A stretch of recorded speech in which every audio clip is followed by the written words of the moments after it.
Um dos tempos de maior índice de suicídio e de tratamento psiquiátrico. E devia ser o contrário, porque normalmente as famílias estão reunidas, você está com seus entes queridos, ou é por causa disso É também? por causa disso. Por quê?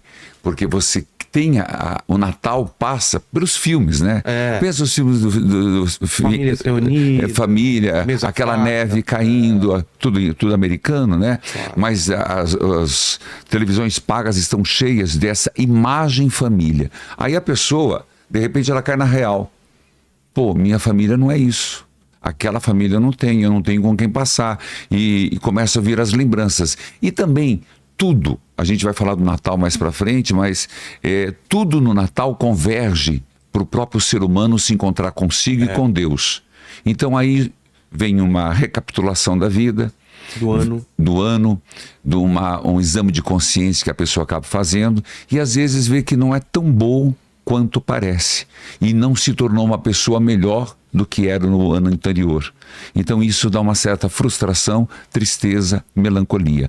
Mas eu não estou aqui para falar sobre isso, eu estou aqui para falar de cura, que Deus pode curar até a pessoa que agora está se sentindo nessa situação. Estou lá no fundo do poço. Eu já quero dizer, da última vez que eu estive aqui, eu fui para o fundo do poço, na enfermidade, me levantei.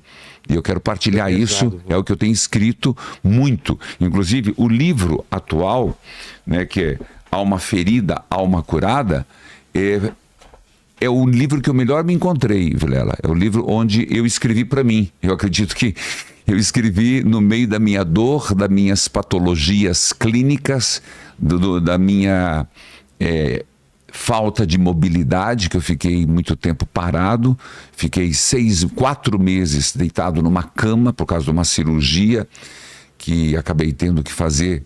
Eu cheguei, meu Deus, eu lembro como se fosse o dia 30 de outubro do ano passado, eu cheguei de Fortaleza, um mega show, 5 horas da manhã fui para o hospital, fui fazer uma cirurgia da coluna, L4, L5, o médico falou, quarta-feira você recebe alta, na outra semana você tem show em Divinópolis, você vai. Foram 20 dias de dor hilariante não, horripilante. Eu gritava de dor. E na verdade depois eu fui procurar, eu perdi um pouco a mobilidade da perna e outros problemas, e o problema foi que trincou o platô. Quando foi colocar o cage... O platô fica na base da coluna? Na base da coluna. Trincou. Então a dor era terrível. Fiquei 4 meses com colete, com ferro e tal, e fiquei deitado. Depois os outros meses, depois fiz outra cirurgia. Esse livro é fruto disso. Então eu falo com muita propriedade o que é sofrer, o que é estar no fundo do poço e o que é ser curado. Os caminhos da fé para vencer os problemas. É isso que a gente vai falar, né? Alma ferida, alma curada. Mas eu queria te presentear, antes de mais nada, esse aqui é o Diário Espiritual, Vilela. O que é? Você vai falar que é uma agenda. Eu digo, não é uma agenda, é um diário espiritual. Faz anos que eu faço isso pela obra Evangelizar é Preciso. E cada dia, então você abre, desculpa, devia ter aberto, né? Cada dia você tem o Evangelho do dia. Por exemplo, você tem o Evangelho do dia e o que é o Evangelho do dia. E aí tem as perguntas. A pergunta, o que Deus falou para mim? Qual o meu apelo de Deus na minha vida? E escreve qual é o santo do dia. Funciona como agenda, mas funciona como um diário espiritual, onde você vai escrever, olha, hoje eu não tive bem, hoje eu falhei nesse ponto, falhei naquele, porque... E até depois para voltar e se lembrar do momento que você passou. Eu aprendi isso com o meu diretor espiritual. E foi assim, o primeiro diário espiritual eu fiz para mim. Porque eu ia de 3 em 3 meses conversar com ele. E eu chegava e ele falava, não quero saber de hoje. Você hoje é hoje, mas eu quero saber você nos últimos 3 meses. Então ele me ensinou a colocar mais, menos e o porquê. Então ele pegava o diário e ele dizia, você está mais no menos. Todo dia você está errando nas mesmas coisas. Então eu falei, isso me ajudou muito, eu me conhecer diariamente. É igual quando, não sei se você... Eu vou fazer essa experiência, viu? Não sei se você já teve alguma cirurgia que alguém te atendeu, que perguntava de 0 a 10, que dor? Não, eu estou agora tratando uma dor de cabeça bem crônica e toda hora eu tenho um diário de dor também que eu tenho que fazer, manhã, tarde e noite. Eu fiz o diário de dor. né? Eu fiz, é horrível. Era 7, 4, 7, 8. Aí eu falei, então vamos fazer do espiritual. Agora eu tô 2, por exemplo. Tá sério? E tá tranquilo? Tá. Bom, que Deus te abençoe e te cure. Né? Mas nas crises chega a 7, 8. Puxa vida. E esse foi o diário espiritual. Vou usar, viu, padre? Pra gente relatar o que tá sentindo. Que ideia né? boa. E esse aqui é um presente de Natal, lembrando verdadeiramente o que é Natal, uma faixa, lembrando o dourado, que é a realeza, e algo muito simples. Eu quis lembrar aos meus amigos o que é o verdadeiro sentido do Natal. Um presépio aqui. Jesus, Maria e José. Para que jamais nos desvirtuemos daquilo que é a essência, o nascimento de nosso Senhor Jesus Cristo. Isso aqui é um cartão que você pode ler depois. Vou ler. Obrigado, padre. E é assim que a gente vive, se superando e deixando Deus fazer o trabalho dele. Eu até brinco, deixar Deus ser Deus já é algo maravilhoso. E é uma dificuldade da gente, né? Exatamente, porque nós... na mão dele. E confiar. Porque a gente entrega e já quer de volta. Eu tenho essa dificuldade, eu entrego e fico com peso. Parece que o peso não foi inteiro, eu tô dividindo o peso. E quando eu consigo, é difícil, mas quando eu consigo me aliviar desse peso, dá uma sensação boa. Não por acaso, falando de cura, existe aquele texto de Jesus: vinde a mim, todos vós que estáis cansados, abatidos e fadigados. O meu peso é leve, meu jugo é suave. Então, para sair com o jugo suave do Senhor, a gente tem que entregar de vez. Chegar, ó Jesus, está aqui, ó. E eu não pego de volta.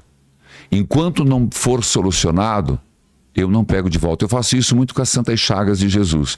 Falo, Senhor, nas tuas santas chagas eu estou colocando essa minha enfermidade, essa dor que eu estou sentindo, esses médicos que não estão acertando e só está me dando oxicodona, que é um absurdo, né? Você ficar tomando isso, tramadol e etc. Eu falei, Senhor, resolva. Eu sou teu filho. E aí ele resolveu. Nunca puxe o problema antes de Deus resolver. Não existe pessoas que perderam a guerra. Nós somos filhos da vitória. Existem pessoas que desistiram antes do tempo. Então não pegue aquilo que se entregou para Deus. Então a gente pode começar sobre isso. Como é deixar Deus ser Deus na etapa de cura? Vilela, eu preciso voltar um pouquinho a alguns conceitos. Né? Primeiro, nós entendermos algo que é de fundamental importância. Deus não manda a doença. Deus não manda o câncer. Então, porque a gente ouve isso, né? Foi Deus que quis.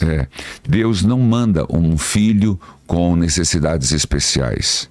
Deus não manda, Deus permite.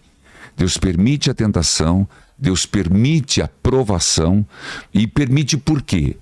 Ele sabe na sua sabedoria, na sua onisciência. Talvez esse seja o maior mistério, né? O mistério que vamos descobrir. Mas a gente pode tatear um pouco. Que algo que ele disse, eu não deixo ninguém passar por uma provação maior do que as forças. Eu não dou a cruz maior do que a força para carregar. E eu estarei sempre contigo. Então, tudo que passarmos, toda dificuldade que passarmos, nós temos a certeza, Deus está comigo. Mas então, se Deus permite, permite quem? Permite o diabo. E aí nós vamos entrar na questão da cura. O que é a cura? Nós somos seres, e esses dias eu pensava, até pregava sobre isso. Deus transborda de amor. Se você olha as cataratas do Iguaçu, vamos falar do Paraná, se você olha os cânions, se você olha a natureza, a floresta amazônica, se olha as aves, os pássaros, você vê a coisa tão linda. E pensar que tudo aquilo foi um desdobramento de Deus.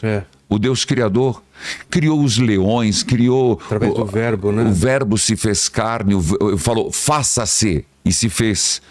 Só que, de tudo que ele fez, lindo, maravilhoso, olhai as aves do campo como se vestem, o ser humano foi o único que foi feito à imagem e semelhança de Deus.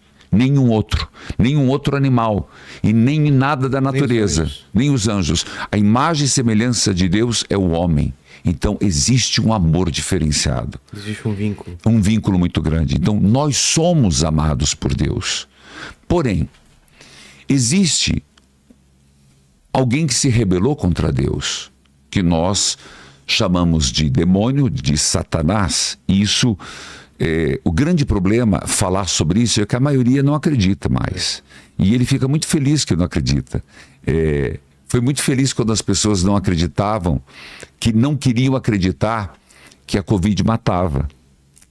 E matou. Matou. Assim, muita gente não acredita no diabo. Ele fica contente porque ele dança na vida. Ele foi um anjo desobediente, decaído. Ele perdeu, se estragou diante de Deus. E era o Lúcifer, o luciferário, né? Era Gabriel, Miguel, Gabriel, Rafael e Lúcifer. E muitos outros. Porque ele se rebelou contra Deus por ciúme de Jesus. Interessante, né? Jesus não tinha nascido, foi mas esse foi o motivo da rebelião. Ele já sabia do Verbo, já sabia da Santíssima Trindade. Então, a grande ciúme de Lúcifer, que era o mais belo dos anjos, foi o ciúme de Deus, a inveja de Deus para com Jesus. Foi uma queda a partir do Cristo. E ele foi derrotado por Miguel, uma derrota que está escrito na Bíblia. E é claro que eu estou falando para quem crê na Bíblia. Para mim, o que é Bíblia? Bíblia é a palavra de Deus, e essa vez eu já tenho liberdade de você, eu trouxe a Bíblia e vou usar muitas vezes. A Bíblia vem como inspirada por Deus para instruir, corrigir, adequar o ser humano e pela palavra de Deus fazê-lo perfeito e obediente ao Senhor. Então, a palavra, para mim, é inspirada por Deus. Agora, se você quiser comparar Bíblia Sagrada com Agatha Christie, aí, meu filho, aí não tem conversa. Não, eu prefiro a revista Super Interessante, porque é genial, é científica. A Bíblia não é científica, a Bíblia não é histórica, mas a Bíblia é palavra de Deus, que Deus fala a partir do que os homens conseguem compreender. Não é que Deus é limitado aqui. É limitada a pessoa que nós chamamos de agiógrafo, aquele que recebeu a mensagem. Essa ficou pequena, às vezes. Então, o que está escrito pode ser incompleto, não no que Deus é, naquilo que a pessoa percebeu. Vou dar um exemplo. Fátima. Eu sou apaixonado por Fátima, por Lourdes. Mas pensar que Nossa Senhora apareceu a crianças. Como que Lúcia, que era mais velha, compreendeu? Ela mesma disse antes de morrer no Carmelo há pouco tempo. Jacinta era mais nova? Jacinta era mais nova, mas Jacinta, Francisco era mais novo. E Lúcia disse ao Papa Bento XVI, que na época não era Papa: eu não sei, o que eu lembro é isso, mas nunca se esqueça que eu recebi essa mensagem quando eu ainda era uma criança. Puxa. Então, Deus fala a partir do substrato que eu ofereço. Então, a Bíblia tem algumas limitações, não de Deus, mas de quem escreveu o Antigo Testamento, de quem escreveu o Novo Testamento. Mas mesmo assim é inspirada por Deus. Então, eu quis quebrar esse gelo, porque toda vez que fala Bíblia, tem gente que fala: Bíblia para mim não é critério de verdade. É verdade. Sério? Sério. Muitas vezes eu vou... Foi escrito por humano? Por humano. Isso aqui é uma invenção meramente humana. Isso aqui, como alguns dizem, isso aqui foi uma forma de escrever para adestrar o povo. Poxa. Escuto isso entre os jovens, né? Da mesma forma que tem gente que tem aquela ideia...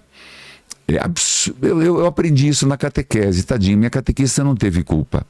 Mas ela ensinou assim, que havia um livro em branco que o Papa deixou na Capela Sistina, e quando ele acordou, foi lá e estava escrita a Bíblia. Puxa. Então, quer dizer, você não vai de um extremo ao outro, mas para mim é a palavra de Deus, inspirada por Deus para nos formar, para nos corrigir, para nos educar.